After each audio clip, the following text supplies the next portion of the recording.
ang ilog sa mga isla at bundok. Sa tubig niyo'y nasusulat ang kwento at alamat.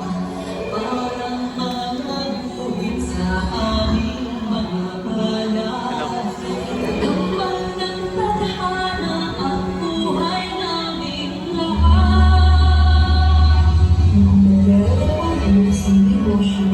Siya mag-isa sa San Juan de City, sinilang ang isang batang babae na may malaking pangarap. Siya ay si Jaime Francisco Diaz, ang anak ni Eduardo Diaz at Enrita Francisco Diaz.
Ang isda at dahil dito, ilukas ang kanyang katawan.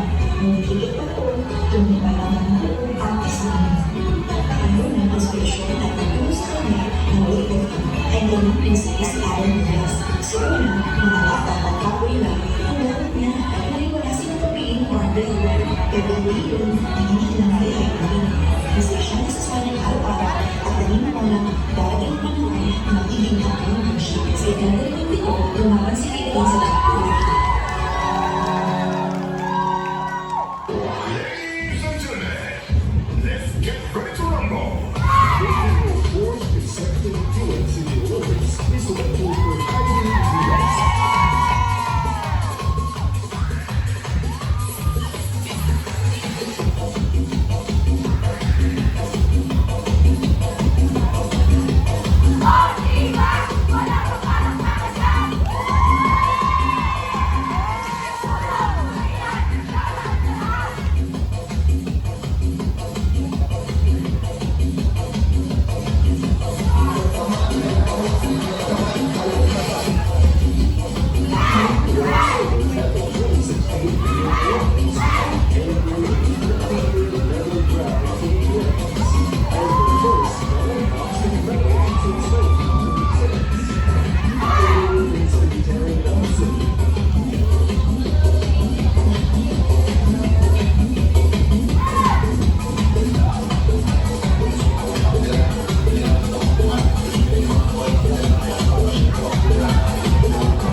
sa inyo na napakaganda po ng naisip ninyo na icon.